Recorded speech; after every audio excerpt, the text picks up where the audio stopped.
Hello and welcome back to Hold On I'm Talking Brother. My name is Joe Greenwood and you are listening to our review of UFC 303, which was headlined by the God Alex Pereira versus Jiří Prochazka for the light heavyweight title, with a co-main event of Diego Lopez versus Dan Ige.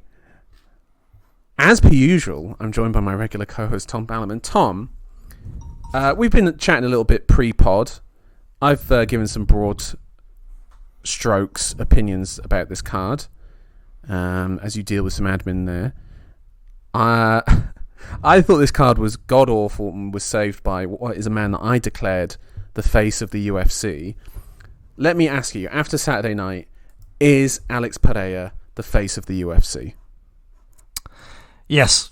100% he is. Yes, he is. No, he completely delivered. He ascended to an even higher plane, I thought. Dominant display. And the biggest star in the sport, absolutely confirmed. Yeah, absolutely. With a bullet, the best fighter on the planet. In terms of pure excitement, I mean, I think Makhachev is still the pound-for-pound best fighter, but we can get in that debate later. Book it, Joe. Book it. Right. You know what? I'd watch that fight. A middleweight, I'd watch that fight. I'd watch that. I mean, of course you would. Of course you would. And it's I mean, if this was the good old days, we'd get that. 1995. But instead, we've got some pretty tantalising matchups for Pereira. But before we look at that, Joe, let's get into the fight. Let's discuss. Listeners, no messing. Straight into our review of UFC 303. Starting in the main event, Alex Pereira defeats Jiří Prochazka, retains his light heavyweight title with a head kick knockout 13 seconds into round 2. Incredibly impressive from Pereira, particularly also after my prediction that Pereira wouldn't throw many head kicks against Prochazka. My logic being that it would open up for takedowns there against him. Lo and behold, he knocks him out with a head kick. But there's more to the story there, Tom.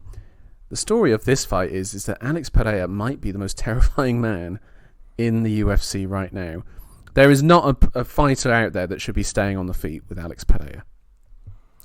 Yeah, but easier said than done, Joe. I mean, we both expected Jiří to come in and implement a more wrestling-heavy approach, as we expected in the first fight. Obviously, we acknowledged in the first fight he did have some success there. Yeah. But Alex Pereira's got some tools to deal with you. You know, he's got some tools to force you to fight in the way that he wants you to fight. And those tools are pretty vicious leg kicks that let him control the distance and fight the fight on his own terms. Jiří fell into, in my opinion, the same trap he did in the first fight. Yeah, he really did. He really, really did. The thing is, actually, even with the first fight, though, Jiří was a lot more proactive, I thought, compared to this one. This was the fight of a man who had already been knocked out by the other man, knew that he could do that, and was extremely tentative. That was not a Prochazka performance that I'm familiar with. I've never seen him fight like that. Like, he genuinely looked scared.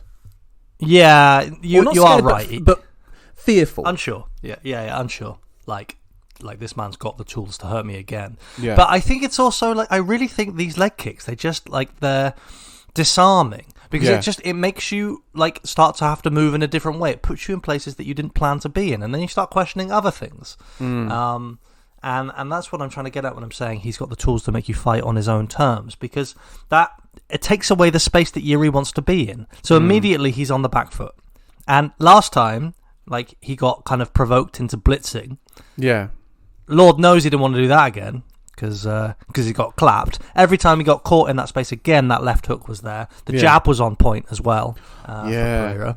I mean, he only threw it like 4 or 5 times, Pereira. I love the fact it was to the body as well.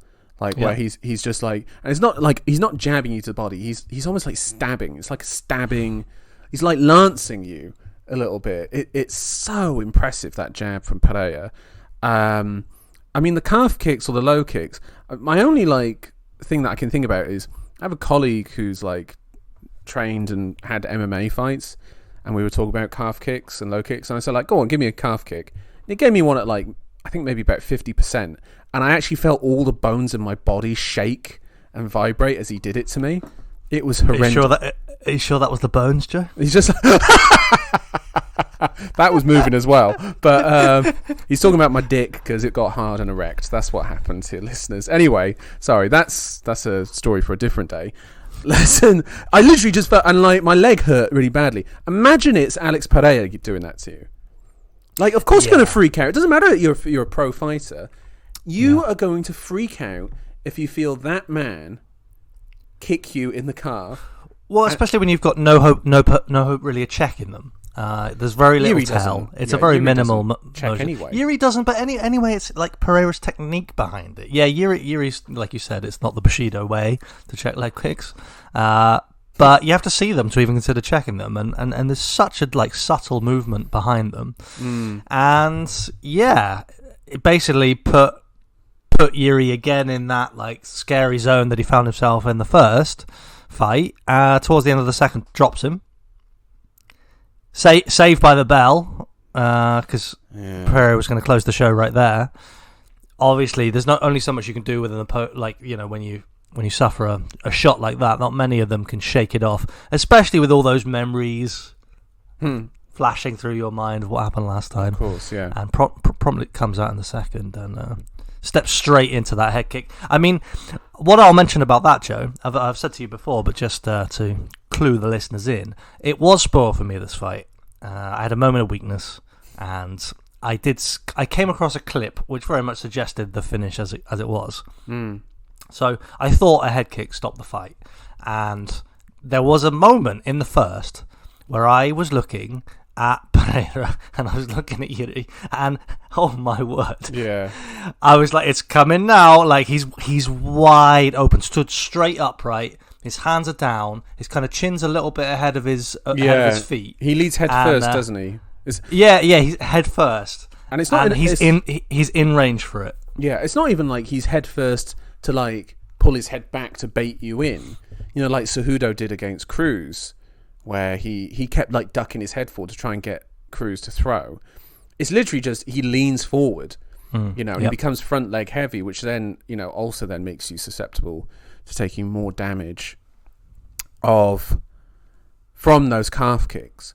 Now, I also think that, as you said, that he was wide open. I didn't know the result because I watched it live, and I was watching it and I was like, damn, this is, Yuri looks panicked here. He looks like he's in a bad way. And then when first off, when the knockdown came, I've got a question about that I'll ask you in a second.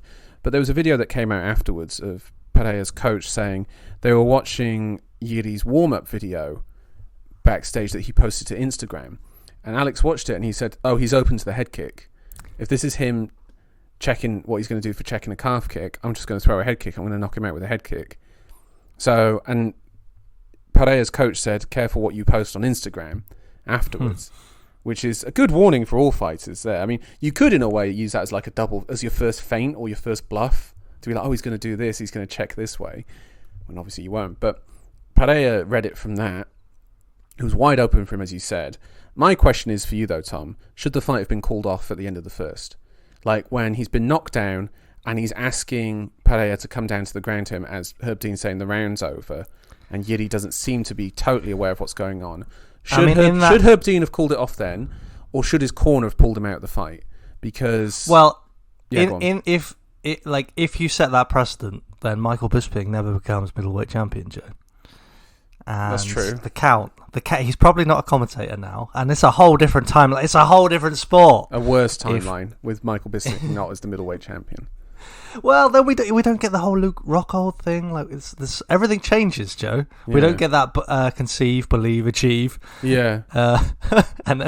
Shut up. Yeah, exactly.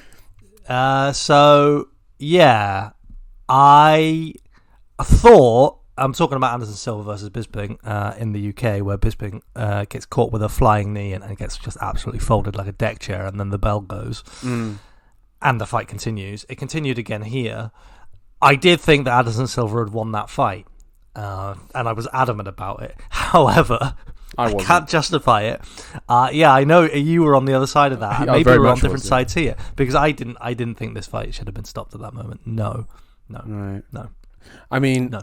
I think his coaches in that moment didn't help him in the way that they could have done, because then he went out and he was immediately just static. He didn't move, basically. He was there, he was wide open, and Pereira knew it, and he was just like, well, I'll just finish this then. I mean, you've got to throw water on him, you've got to get in his face, you've got to like almost like slap him in the face, you like move side to side for the first minute, do not stay still. Do not stay still. Circle or try and tie a clinch up. Yeah. Circle to your left, and the first thing I want you to do is I want you to jab, and I want you to punch through and get to a clinch, because you are not in a good way right now. You need to shake this off. And instead he went out there, stood still, and Pereira knocked him out. And then Herb Dean, I mean, honest to God, man. What was he? Oh, it's over. No, it's not quite over. Take a bit more punishment. And then I'm standing on the wrong side of you the whole time. Like, if he threw the head kick, stepped in like, no. He should have been cognizant of the fact that he'd just been knocked down at the end of the first. He's obviously clearly a bit dazed. And then he gets immediately head kicked. If you walked in and go like, no, it's over. I would have gone, brilliant. Well done, Herb. Yep. Well done. Yep. But he two quick concussions, like that. That was very, very poor from Herb, and as you said, caught completely out of position, like he couldn't have foreseen this outcome. Yeah. And everybody else in the ring was just waiting for Pereira to go and put him away after landing that shot. So no, I don't think Yuri's corner should have pulled him out. Yes, could have helped him more. And the biggest drop off the proverbial bag was Herb Dean with that reffing. That was the unnecessary punishment for me. Fair enough. Is there anything else we really want to say about the X's and O's of this fight? I mean, it was basically Yuri didn't throw much. His output was very low. All right, I got one for you. You've been out on record, pretty strong words for young Jamahal Hill after his performance, where he got schooled by Pereira, got knocked out comedically. You would call the a Pereira knockout. Pereira delivered comfortably. The same has happened once more. It was annihilation, absolute annihilation of Yuri. Do you have the same scorn for young Yuri Prochazka now? And if not, how do you justify it? Not quite. I think it's because Hill talked all this crap beforehand, where I'm just like, what an odious individual he is. And so to see him get decked like that was hilarious. The thing with Yuri was that he'd already felt that knockout, and you could see he was tentative, so I was a bit like, and it's not great circumstances for him on short notice taking that fight as well, so there was that side of it as well that I felt a bit bad for him. I'm kind of the opinion that I mean, Yuri can't get another title shot as long as Alex is champion. He's been knocked out twice by him, both times in the second round. I'm actually, maybe you might call me mad for this, I think Yuri should move down a division, because I saw something that he's actually weighs the same as Dricus du Plessis. Like, Dricus du Plessis weighs actually a little bit more than Yuri Prochazka when he goes in and he fights for the middleweight title. So I'm wondering, if Yuri could make 185, if he could do that, then fair enough. Jamal Hill, by the way, when he fought Pereira, like, Prochazka came in on like 2 weeks' notice and took this fight, as did Pereira. Jamal Hill, he took that fight, and it was about 3 weeks before they were scheduled to do it. He looked absolutely god-awful, and I don't know what he was thinking was going to happen in those 3 weeks, like he was going to become some ripped Adonis in that time. He was podgy, even by his standards. I thought he looked awful. And just how he's taken the defeat as well, I've really not appreciated. He thinks he's going to come back and, like, I'm going to knock that guy out. You are not going to do anything to that man.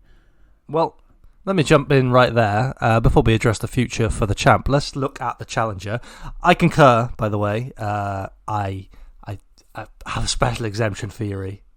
He's a lot of fun. He's a great fighter, and I love him. I hope this isn't a significant fork in the road. I hope we get more out of him. Of course, still a young man at 31. Interesting what you're proposing for middleweight. That is left of field. I hadn't considered that. I mean, he fills out that light heavyweight division pretty well, unless you put him against the biggest of boys, like the likes of Rakic, for example. So the predominant theme that's coming out, the main fight that I'm hearing about, is actually Jamahal Hill versus Yuri Prochazka. How do you feel about that? I think that would go. I actually, do you know what? I actually do think I'd pick Yuri over pretty much every light heavyweight that's not Alex Pereira, because I just don't think any of them have the knockout power that's going to worry him. Because that performance I saw against Rakic blasted Prochazka multiple times, and he was like unfazed. So does Hill have that exceptional punching power to get him out of there? Like, I just don't see it. And I just think Yuri might become like relentless again, where he's just like, I've got to take this guy out. I've got to like just become that animal within me again. So yeah, well, that sounds like fun. You're kind of talking the fight up for me right now. Yeah. Yeah, you're selling me that fight. I think it makes sense. Yeah, I actually think, for me, I think Hill and Prochazka should actually fight down the rankings. And then if they win, they could face each other again, and then, I mean, who knows? I mean, I don't think Pereira is going to be around for much longer. He's 37 years old. I think he's in the state of his career where it's kind of like, as Luke Thomas puts it, big game hunting. I know that Dana White said he likes the idea of Ankalaev. Ankalaev has said, "Oh no." Ankalaev has said, I'm going to trade with this guy. I'm not going to wrestle this guy. You are an absolute mug if you think you're actually going to go with that game plan against him. He will knock... By the way, Ankalaev, remember his reaction to Blachowicz leg kicks? Yes. Yeah, exactly. We thought the fight might get stopped from leg kicks, such were his responses. Yeah, I think Pereira probably knocks him out in the side of round. Maybe two. Wow! Oh my God! If you're so confident of that, then book that fight. I am less confident, and I thought we had agreed to embargo Ankalaev by any means necessary. I wasn't even going to mention his name, Joe. Yeah, I was going to bypass him. I'm looking at the rankings right now. I was skipping over it, but you said that if that's the case, and you can neutralize the Dagestani threat, you do it once now, and it's dealt with forever because it's like, well, lost to Pereira, he shouldn't be fighting for the belt. No, he's not at that. He's not at that caliber. I just think Ankalaev. I just don't think Ankalaev's quick enough. I don't think he's quick enough to get those takedowns on Pereira. Wow. That's my main takeaway. I also think Dana White's saying don't take the Ankalaev fight because heavyweight's such a mess, and if I throw Pereira in there as well, it's going to become even worse. So and also Pereira. I mean, I don't care what happens the rest of the year. He's the fighter of the year. Coming in twice on short notice and absolutely clapping fools. Like for a combined, he wants the same kind of pace, Joe. I mean, the gauntlet is laying down there for Tom Aspinall if he can go and win that fight against Blades in the UK to make a massive call out and actually get behind it. None of this like, oh, I'm the bigger man and I wouldn't dance with these little fellas because it's not the moral thing to do. Now, fuck that. Like Pereira is the man of that moment. Yeah, there's interest in that fight. From me, and I think from you. Same. So, go and make that mega fight, and then Joe. I know you're anti John Jones, but that's out there as well, and that would be. I think that'd be fascinating. I mean, right now I'm saying I'm going to pick John Jones to beat Alex Pereira. However, well, you picked Tom Aspinall as well, I assume. Yeah, but less so. Wow. Yeah, but less so. Yeah, I don't know. I think some of these guys have these weird egos with Pereira where they're just like, his kickboxing's not that good. I'll get him, and then they fucking find out. They find out. They really do. I mean, isn't Tom smarter than that? Isn't Tom? Come on. Yeah, of course. Yeah. He's a smart modern MMA fighter. He knows how. He's got heavy top pressure. He's got a lot of weight. He knows he's the bigger man. He would take him down immediately, I think, or at least attempt to. I would probably foresee that happening there, but still the prospect of what would that look like? Pereira comes out with the walkout, he's standing there waiting for Aspinall comes out and they have their stare down, and you're gonna have that tingle. You're gonna be like, oh my god, what am I about to see? I want to know what you see Aspinall blitz, and then Pereira claps him with a left hook. Down goes Aspinall face first. Pereira heavyweight champion of the world. Oh my god. Yeah. Oh my god, indeed. But he just goes stratospheric. It's amazing. It's really amazing what we've done. We've extolled his virtues, and I hope to do some more with you. But not but yet. Not but yet. I've got a simple question for you. Please. Is Alex Pereira on the GOAT list? Yes, he is. Top 10? Yes, he is. Yeah, Joe. Like, should we At least just look within at the the UFC? man's? Yeah. Not just forget his kickboxing record. We're not talking about the greatest martial artist. I think Combat fighter or whatever. Yeah, we're not talking about that. We're talking about his achievements in the UFC alone. Yeah, absolutely. He absolutely is. I mean, basically, he's knocked out Strickland, former champ, Adesanya, former champ. He beat Blachowicz, former champ. He's defended twice against Yuri, who was, lineal champ, and he's knocked out Jamahal Hill. Like, his record is insane. It's immense. Okay. Let me throw some names at you and let me see if you have them higher on the list. Him higher above them. So just higher or lower. Henry Cejudo. Higher.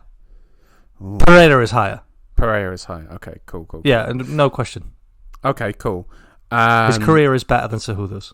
Sorry, Henry. No, that's fair enough. Okay, I'll throw out maybe a tough one here. Kamaru Usman. Nah. Well, I don't know, Joe. I don't know. That's a tough one. Like, Usman had a lot of defenses. He evolved, and he was a really dominant champ at welterweight there. There was a Kamaru Usman moment, and it's not so long ago now, just in the COVID era.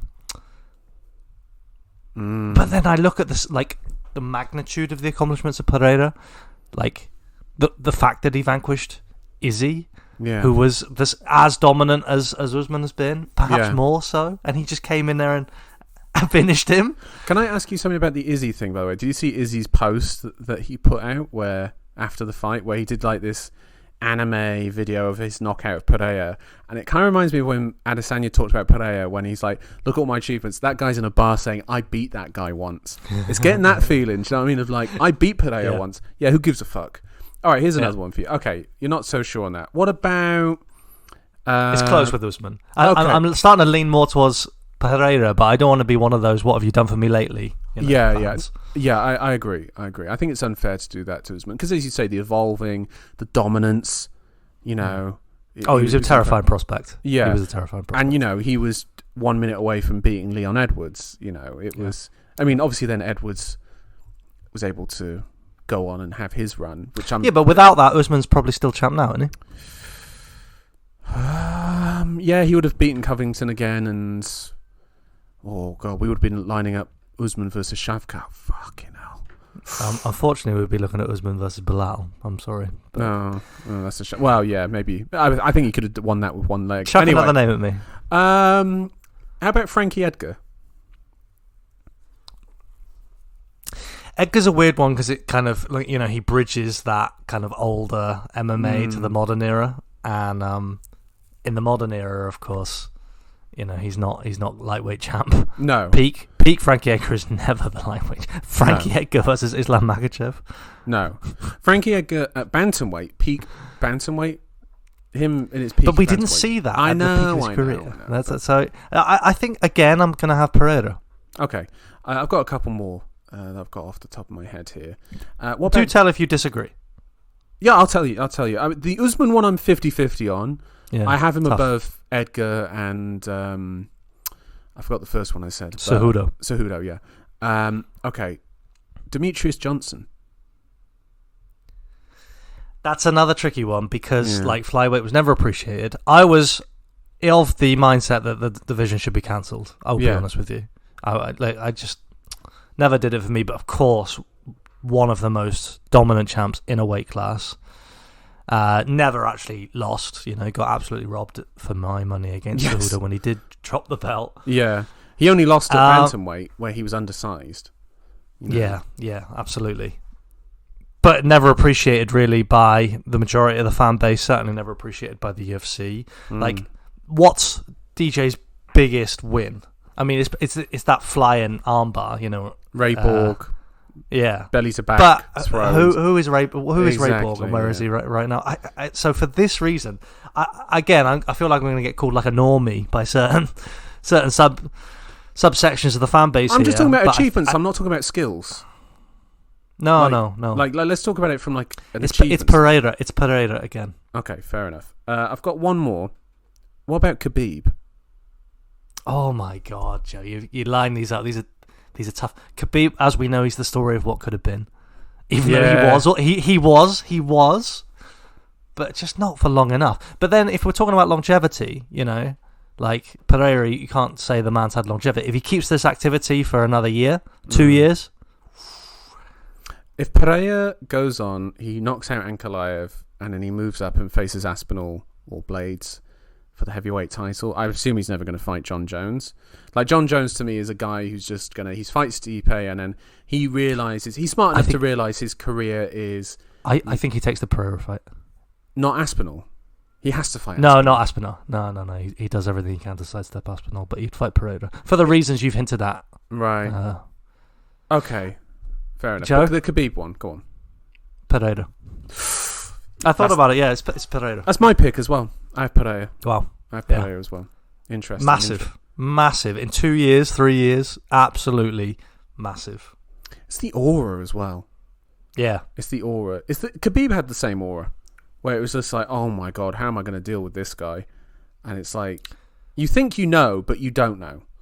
You think like, I'll just do this, and it's just never going to work.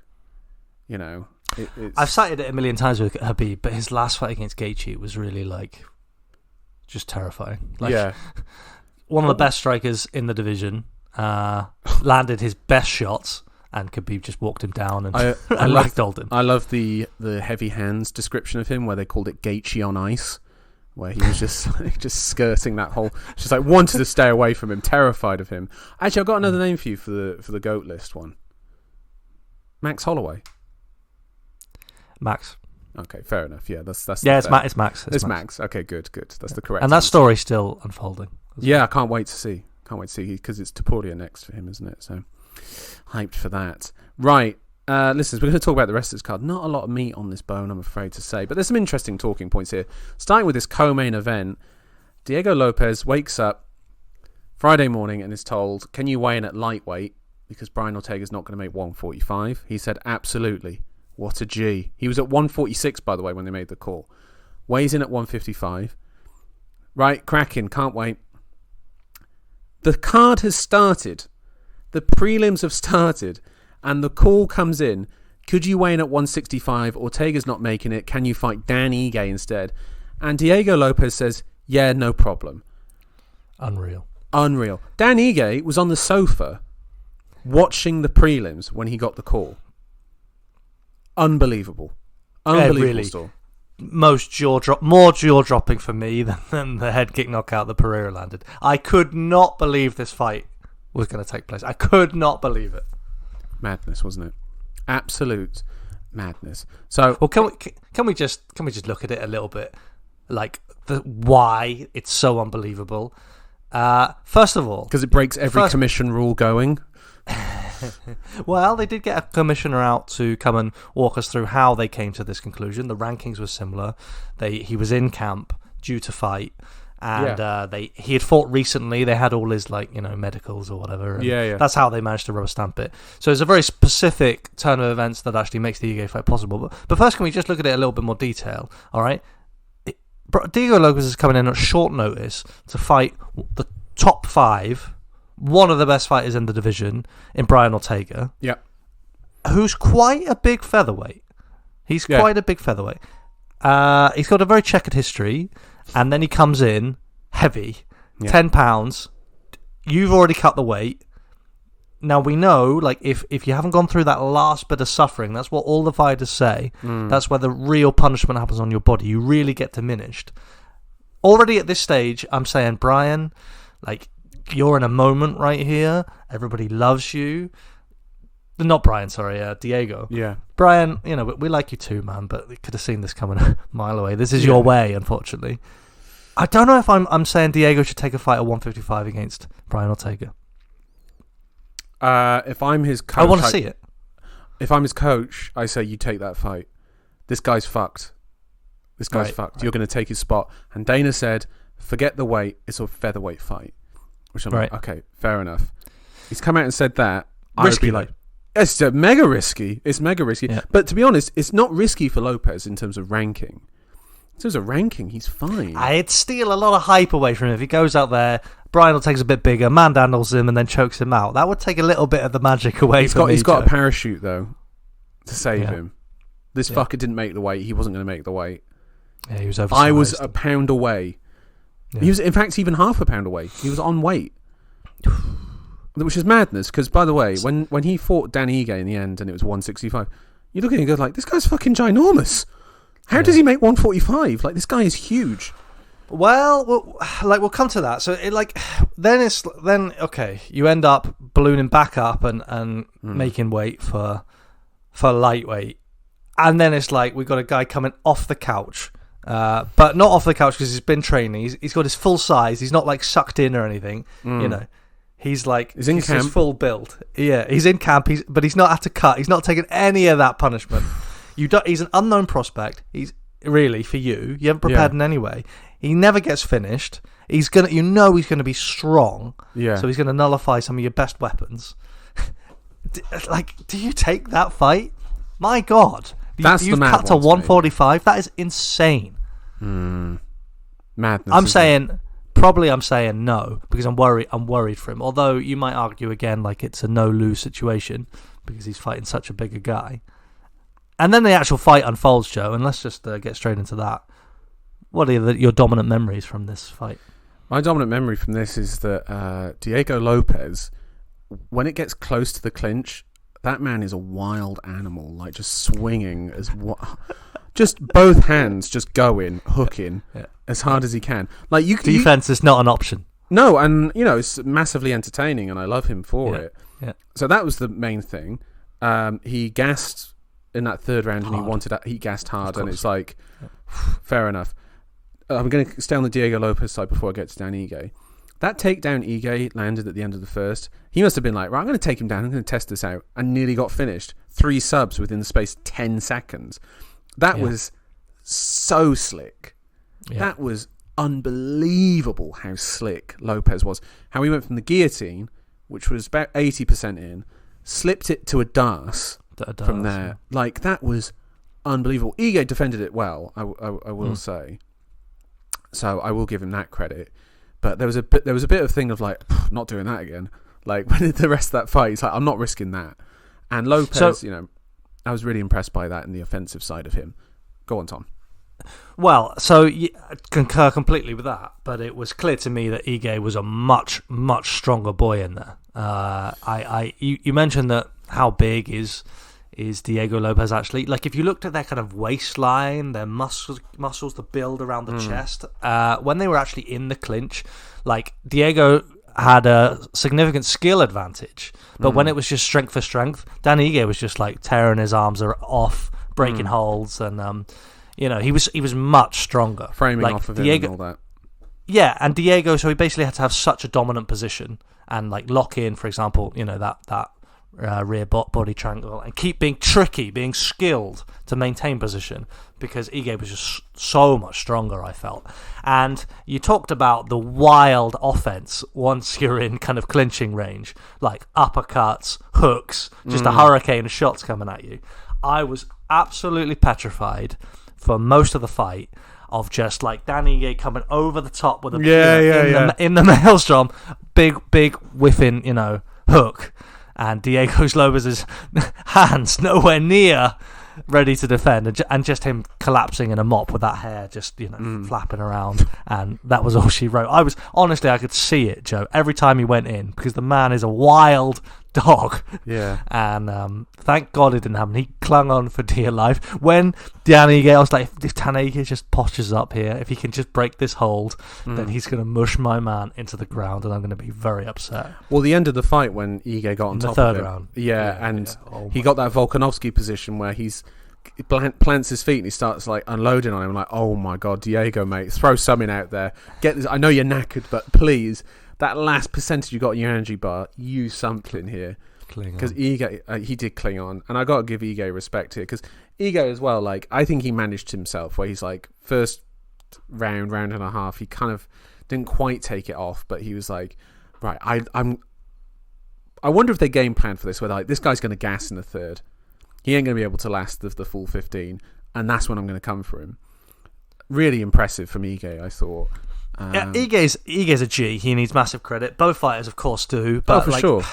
You know, like the salient point is that, like, I would of course give them the props, and it would be a great fight and everything, and well done for putting it on. But if Dan Ige mashes Diego Lopez into the fence in that third, just like pulverizes his mop, and it's just like there's like blood sploshing out of the mop and painting the canvas, that would be a tragedy. That would be a modern day tragedy, and it would make me very sad. And you know, you can say what you want about it, it would take away from the Diego Lopez era in which we currently live. So, and I'd be very sad. So it's the perfect outcome, basically. Dan Ige loses, his stock goes up. Dan, you're never going to be champ. You know, like, I hope you can come in short notice and you know, just a great action fighter. Really good action, solid action fighter. Nothing wrong with that. Hard to, can't be knocked out, that fella. He's a problem. He's a test. He is a great gatekeeper. But if you snuff out my boy here, then you go on the Merab Davashvili wall of shame, and you know. And I would be very upset. So it's the perfect outcome. Yeah. And Diego Lopez goes on, marches forward. So Dana White said, "Whatever these two want to do next, I'll make it happen for them." Right. What are we going to do for them? Like, Ige, you got to give him a decent fight here. Like, you know, is there a fight he wants to get back? Maybe does he want to get the Calvin Kattar loss back on him, or maybe he wants to maybe the winner. He's getting dusted. Winner of Chikadze and Arnold Allen, maybe. That's a huge fight for him. He sits right now at 13th, interestingly above Diego Lopez. He's been in the rankings for longer, isn't he? Like, I don't know. I'm raising my eyebrow at that for the listeners. But sure, I mean, Dan Ige, Josh Emmett, you know, like, it's fine. I think the rankings change on the Wednesday, don't they? So we'll see what happens to both of them. I assume both are going to move up if they're going to be fair and generous to them, which they should be. If I am Diego Lopez, do not call out Brian Ortega. He ain't going to make it. He ain't. Just assume he ain't going to make it. Call out Yair. Call out Aljamain. One of those two. That's what I want to see for Diego Lopez. I worry. Get the Evloev rematch. I see that. I think that's out there. I think there is a world in which Evloev might end up champ, and you can leave that rematch kind of hanging out there. If I'm strategizing for Diego, that's what I do. Like, we don't need to see that fight right now. There's a lot of interesting matchups for him. Sterling worries me. Like, I think Sterling's a dark kind of stalking horse of the division, really. Like, you know, doesn't get his props, but is a serious problem. He's a serious problem. And I don't want Diego Lopez to have to fight him. So, yeah, it's an interesting call you've made there with Yair Rodriguez. I think that is something that sounds like fun. And I would have some worries for Diego Lopez if he's going to persist with those entries against a striker of the caliber of Yair Rodriguez. Right. Fair enough. Cool. You scored it for Lopez, by the way? I'm assuming. Yeah, 2-1. First 2 rounds for Diego. Same. Right, Tom. Our next fight, Roman Dolidze defeats Anthony Smith by decision. Now, let me tell you what I've seen in this fight. I've seen a 15-second clip of Anthony Smith breaking out some Muay Thai, Tom. So that's all I've seen of this fight. Once I saw that clip, I laughed. I'm like, that was funny. I don't need to see any more of that. Please, Tom, talk to me about the rest of that fight. What you took from it? Well, one of the discussions going into the fight, you had mentioned that Dolidze might be a little bit undersized at light heavyweight, and me and my partner, we were kind of looking at that because, like, Smith has the frame of a light heavyweight, but he's not Alexander Rakic, you know. No, he's not Johnny Walker. He's got the frame for it, but not like the power, not the oomph that comes behind it. Whereas Dolidze very much has that oomph in his smaller frame.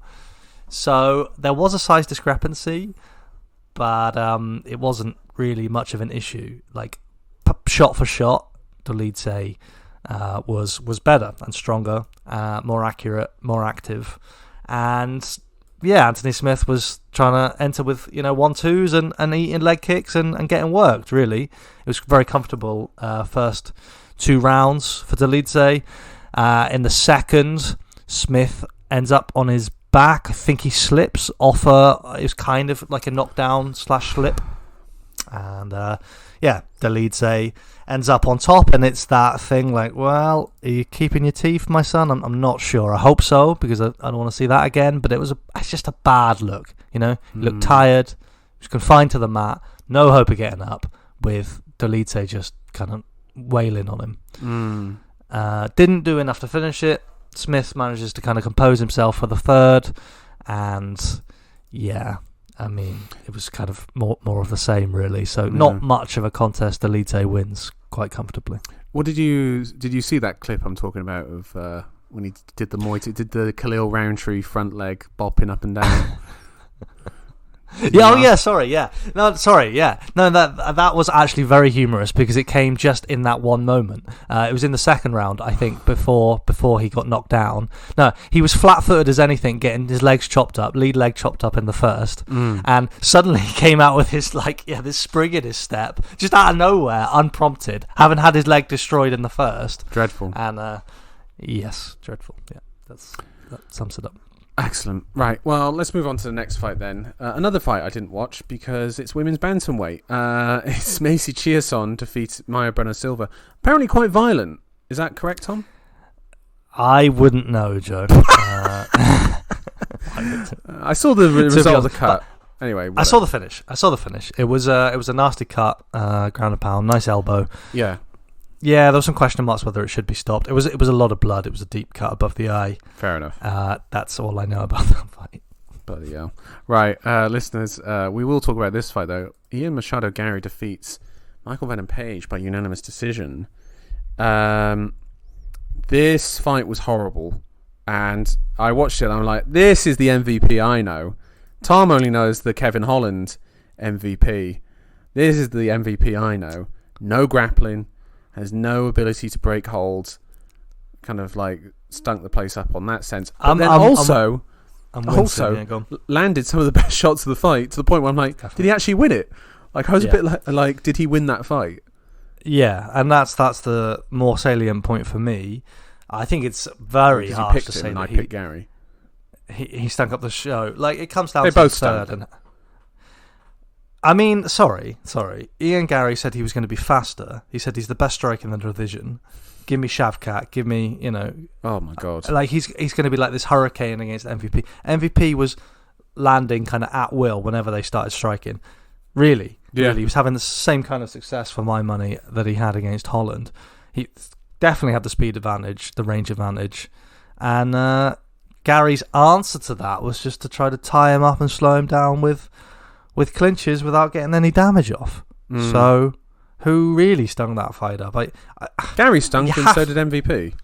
The thing is, MVP on the defensive grappling was terrible, and Ian Gary with his whole fight IQ was awful. Can we look at the third round? And presumably you'd agree. That's the one that decides the fight, right? Yeah. And we give it to Gary because he has what we normally would consider to be a dominant position because he's got the back. Yeah. Even though he's too high and he can't get any strikes off. I guess. But then I guess it neutralises MVP. Then MVP could have shuck him off. Yeah, he could have shuck him off, that was very frustrating. Gary was too high. He also could have landed. There was plenty of windows in that position where MVP could land. Gary wasn't defending his head. MVP had a free arm. He wasn't attacking anything either. And even if he did attack, he would have been too high. So he could have almost like elbowed him or back elbowed or whatever. Yeah, but then he would have lost his base. But I don't know. Well, would he have lost his base? I don't know. I think just by kind of when he's leaning forward and Gary's too high and he can't readjust.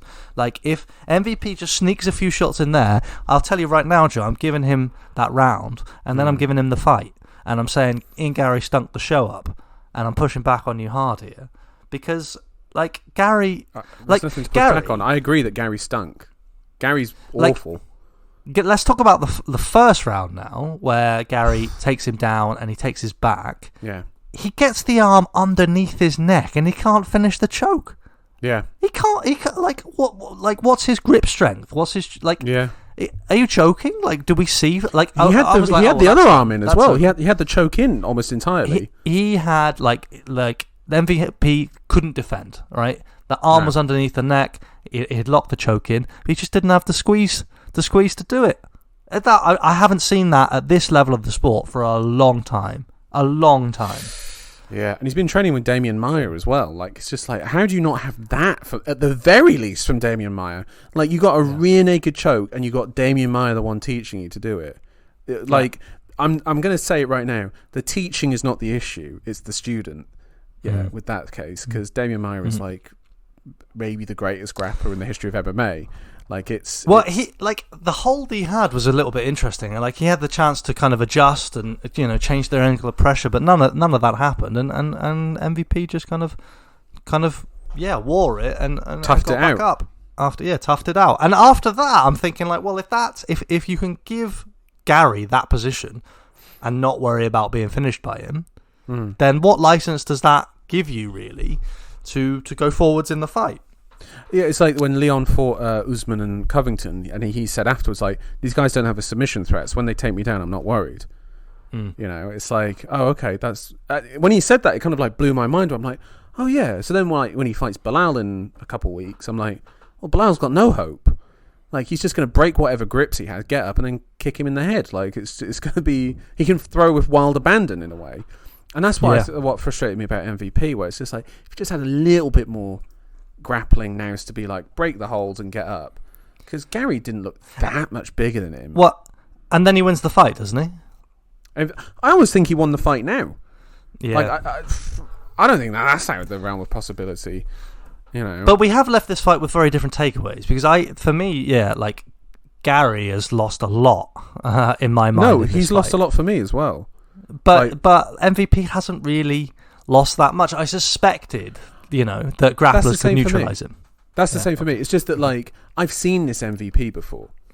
I've seen him have these performances where, it's a sort of lackluster decision, win or loss, where, like, he doesn't quite style on it. Like, the Kevin Holland one, he just, like, let rip, and, like, outside of, like, finishing him, like, that was pretty much as good as it gets from MVP. Ian Gary has terrible fight IQ. That second round when he went for the heel hook, so what are you doing? Like, what are you doing? Yeah, you might as well have pulled guard. I actually said when he's in that position, in my head, I was just like, oh, I wonder if he's going to pull guard, and he basically did. Yeah. Was nowhere near to. No, I agree. Yeah. Like, what on earth? And then he gives a absolutely tone deaf, kind of almost Paddy Pimblett-esque post fight promo, where he's like, this all coming, like he thinks he's smart. Conor. He thinks he's Conor, and he's not. I got to say this right now: if he fights Shavkat absolutely kills him. Like this, that's insane that he thinks he's going to do anything against him. Jack Della Maddalena, I think, is going to take the mick. I you know what? I'd almost fancy Della Maddalena higher than Shavkat, like.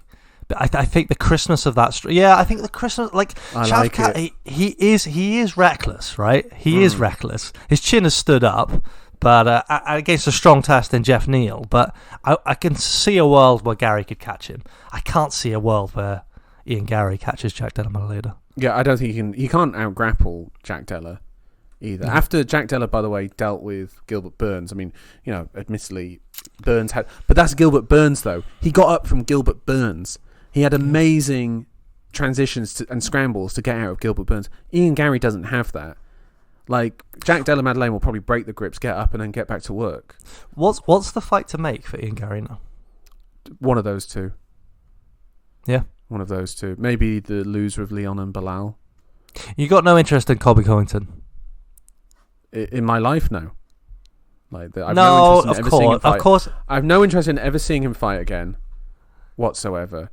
What I would Not love against is Ian Gary. I'd Gilbert Burns. I'd rather. Really, I like the prospect of Gary versus Covington. Maybe something wrong with Covington will me. get another title shot though if he beats Gary, and I don't want that. I definitely. He only fought Leon once. Like, he's got to get the rematch in.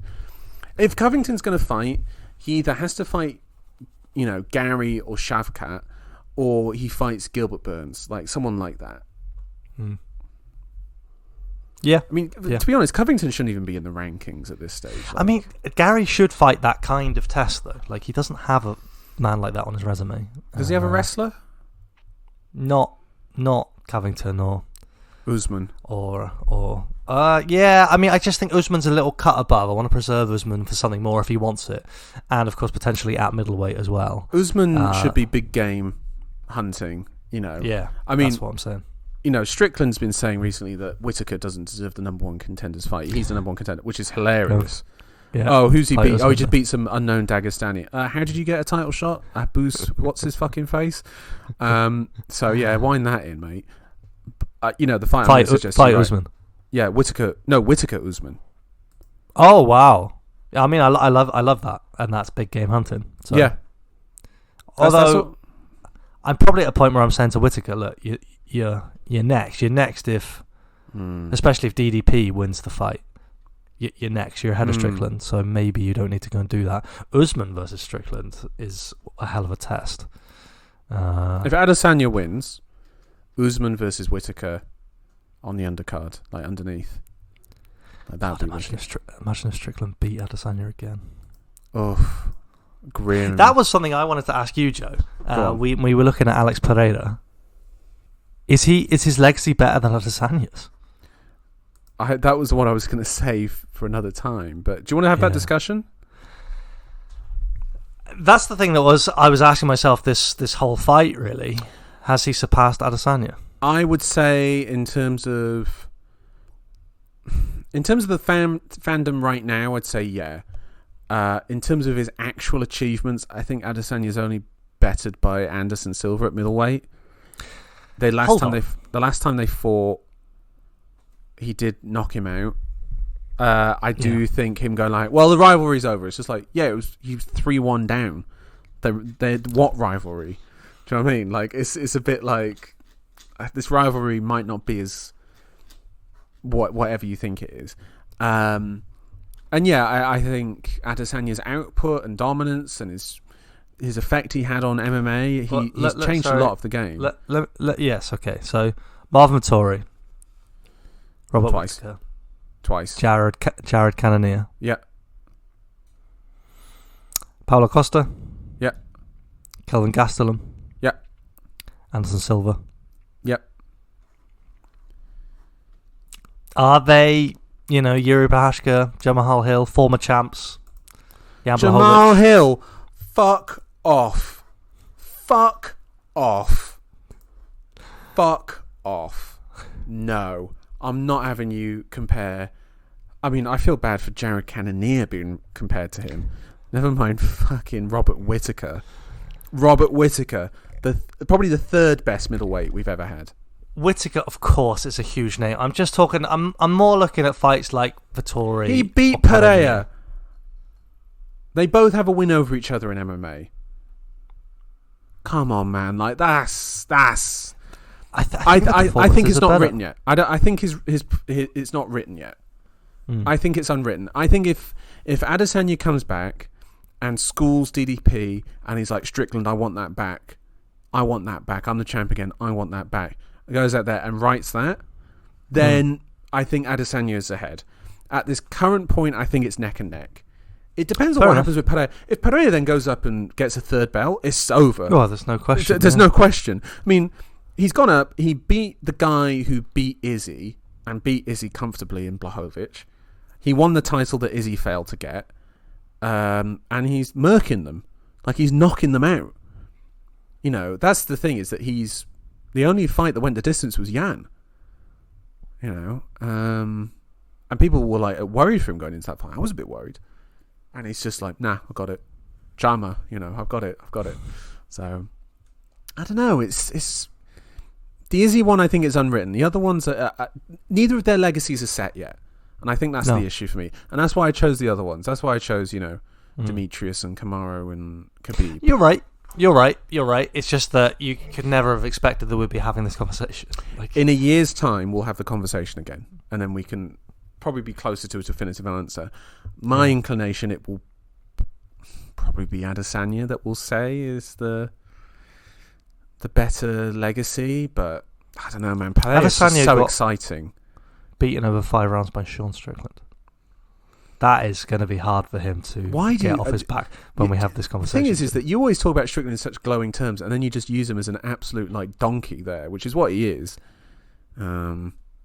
I don't know. Yeah, it's because of the stylistic matchup. It's like, okay, let's say that finally, Adesanya's takedown defense fails him against this oncoming wrestler, this phenom from Dagestan. And then you're like, well, that's a tough break that this guy's appeared right now. Yeah. And it's, it's not your style. And if he can actually kind of break the grip and take you down, like, what's a man to do? Yeah. And I wouldn't hold that against him. But Strickland is just tailor-made. It's like it should be a perfect matchup. And to get beaten in the manner he did, he got, comfortably beaten over 5 rounds. It wasn't a blip. It wasn't a freak knockout. Yep. It wasn't this 4 dominant rounds to wrestling. 1. Clear. Yeah. And it was getting worse. It wasn't getting any better. There was no glimmers of hope in that fight. Well, the thing is that he won that second round, Adesanya, and you're like, okay, he's getting back on track. And then Strickland just went back to work and won 3, 4, 5. And accelerated away. Yeah, and just Adesanya was broken. It's stuck in the mud. Like, it was weird to see. Broken. Had no answers. And that's why it's so damning. I think partly that, though, is Adesanya, like, his schedule was like kind of a bit mad, to be honest. Like 5 title fights in 16 months. Yeah. You had the 2 with Pereira. I hear you, Joe. Like, and that's why... This is not me defending that Strickland performance, by the way. I'm just saying it all adds into the sort of perfume, the fragrance of it. Who who's really active, Joe? Who? Alex Pereira. Yeah, he is. And he comes out and he knocks fools out, He absolutely chinned Sean Strickland. Absolutely made a mockery of him. So we're going to be having this talk, and Adesanya's got work to do. That's what I'm saying. Is 6 fights in 18 months for Pereira? That's insane. That schedule outrageous. And only one of them wasn't a title fight. But it was against a former champ. Against a former champ, yeah. Who he beat, and that's just it's a mad man. And I guess just the thing for me is that I just don't want him to be held back because he's 37 in a couple weeks. I think he's cognizant of time's not necessarily on his side here. I mean, he could have an amazing run at heavyweight, but I just think he could just keep going, just keep pushing himself to these higher and higher levels. I mean, he could fight Ankalaev and lose and still move up to heavyweight, as I said before. Could do that, do the exact same thing as light heavy. At that stage, I think the John Jones fight isn't there, but yeah, I don't know. If Aspinall beats Blades and Jones beats Miocic and Jones doesn't retire, then I'm sorry, man. I know that Pereira Jones would be amazing, but we have to have Jones Aspinall. That's just the one. Even if it's Jones Blades, I'm sorry, you got to unify at that stage. You have to unify. Joe, we're coming towards the end of our power hour here. Do you have anything you'd like to say about the prelims, or should we finish it there? Let's finish it there, and remember that I am the champ. Ian Machado Gary, thank you very much for your terrible performance that got me the win. What did I get? 5 points to your 3. Tom, fair play. Nice effort from both of us. There, the belt returns to me. Add a couple extra buckles on there so it fits me nice and snug. Listeners, thank you so much for joining us. We'll be back in a couple weeks to preview UFC 304, headlined by Leon Edwards versus Bilal Muhammad 2, with Curtis Blades versus Tom Aspinall 2 for the interim heavyweight title. There's some good fights on that card. I'm excited for that. Any good fight nights before that? No, of course not. Why did I ask such a stupid question? Right, listeners, thank you so much for joining us.